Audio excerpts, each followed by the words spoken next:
Okay. So the first thing, we're going to make the body separate, as this is the way they would do it in The Art of Tying the Wet Fly if you ever get a copy of this book. And the first thing you've got to do is wax your thread. I'm just going to take the thread off my bobbin here. I'll wax about... Are you using wax or silk thread again? Yeah, this is gossamer silk thread. If you're going to tie any of these wet flies, you really want to find a source of this gossamer silk thread in orange, primrose yellow, green, and orange would be the core colors. And of course purple, I guess. We're going to tie the snag in purple. And what we're going to do, Pete Heidi made this block, and it's made specifically, it's called a spinning block, and it's made for tying the body. And he tied the body separately on his flies, and you run the thread up through there, and there's a little notch over here to lock it in. There's a notch at this end, and that holds your thread. You tie it around this little peg, and then you put it into a notch over there. And I'm going to make sure I have enough thread here and then cut the extra. Oops, told you these scissors are dull. And then you take your fur and you spread it out on this thread. And you want to spread it out so that you get a nice, I've got wax on my fingers. That doesn't work very well to do this with wax on your fingers. But you spread this out along that wax thread, and theoretically you do it so that you have a nice tapered body. And then you bring the other end of the thread up over that and draw it down over that to lock it in. Bring your two ends up together here. And then all you've got to do now is, oops, all you've got to do now is fumble.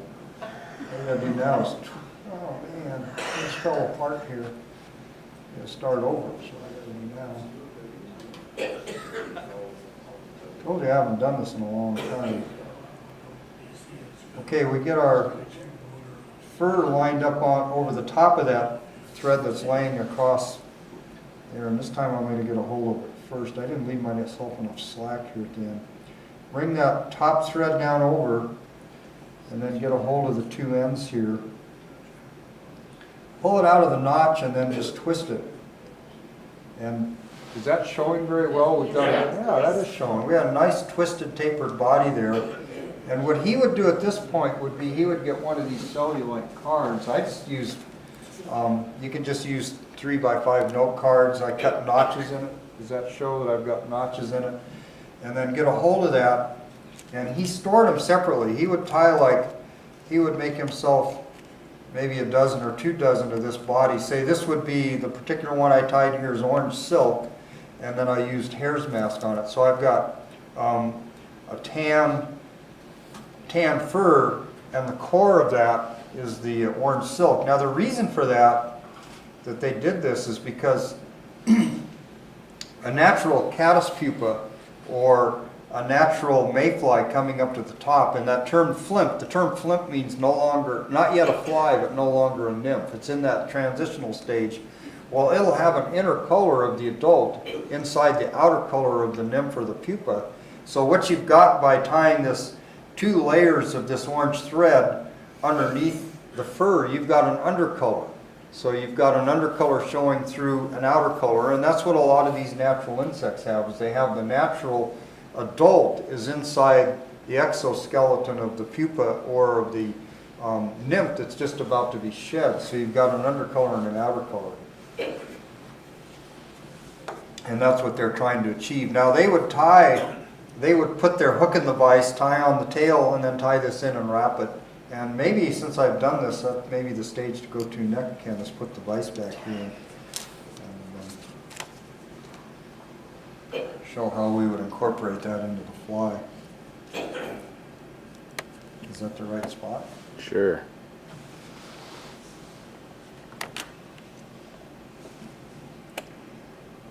Okay, so we're going to tie a flimp now. I'm going to wax a little bit of my thread again to start this. And oops, probably helped if I put a hook in the vise. That's those little pointy things there. Is that a little pointy thing that I drop all the time and get stuck on? And we'll tie a size. You know, actually, I tied a really big body there, so I'm going to tie a size 10. It'll be easier for me to see and easy for you to see. I wouldn't fish this in a size 10, I'd fish it in a size 12, 14, or 16. But for our purposes here, we're going to tie it a little bit bigger. And so I've waxed 1 inch of my thread. I'm going to start that. Cut off my excess. And now what he uses is hen hackle more often, and Heidi and Leisenring, they talked about using cockerel, which is kind of, it's rooster, but it's rooster of the first year, so it's not very high-grade rooster. They used a lot of that. But they always talked about selecting your hackle based on the speed of the current you're going to fish your fly in. Now when I'm sitting here tying this, I don't know what speed of the current I'm going to fish it in. But we have such good hen necks available now. In fact, my wife has chickens, and I look at those necks running around out there and think, wow, there's a great black out there and a great grizzly.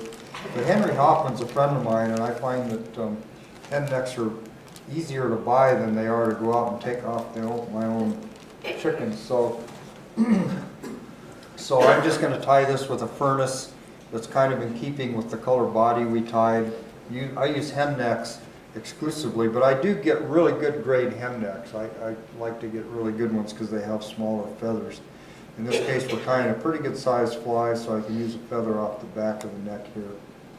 And again, I'm going to prepare that by figuring out the fibers that I want and peeling off the base fibers that I don't want. We're going to have a mess on the table here, but I guess we're used to that.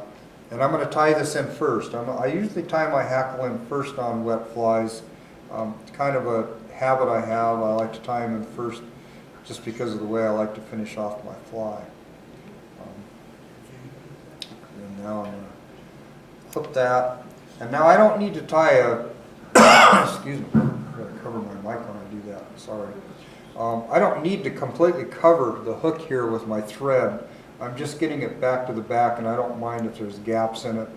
I'm going to use that same hen, but I'm going to use a different feather for the tail.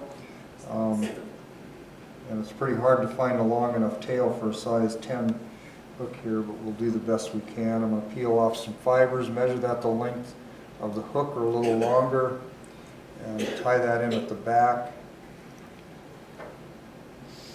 Now what I like to do to make my tail look kind of more lifelike is I like to take a turn of thread underneath that to cock it up a little bit.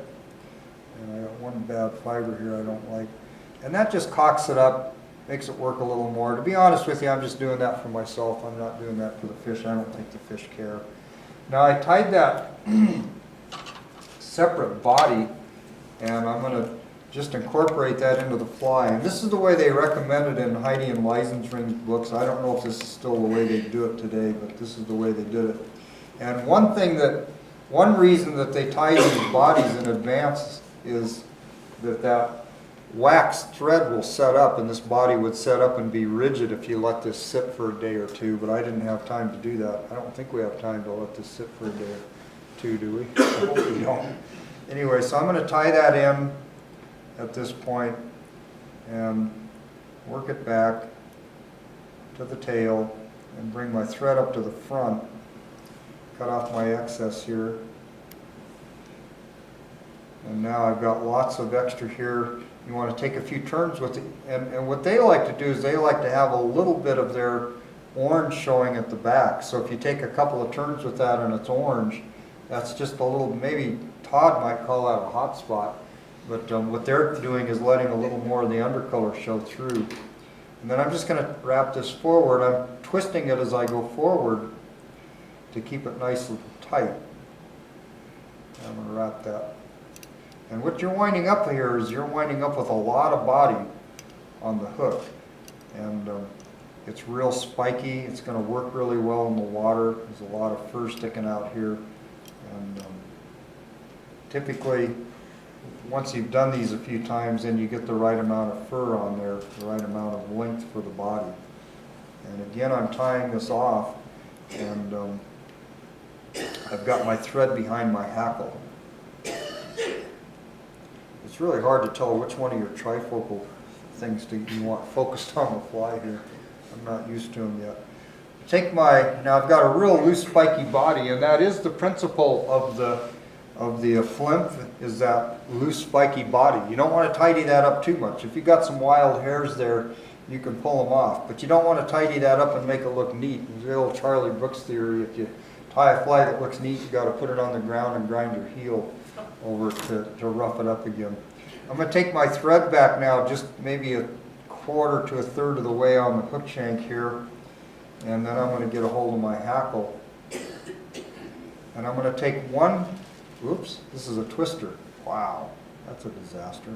Some hens, I spent quite a bit of time with Henry Hoffman, and some hens would have you'd tie them in the right way to tie your hackle, leaning back, and then they would twist and he would kill them. He would not let them breed.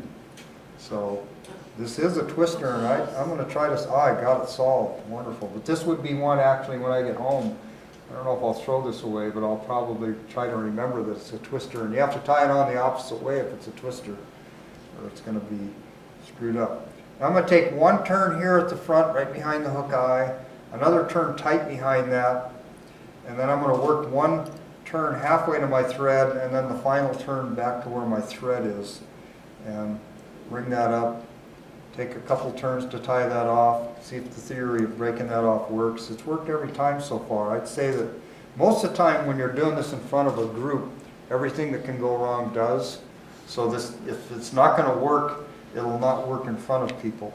So now I've got my thread behind my hackle. I've got a really loose body. I've got a tipped up tail here.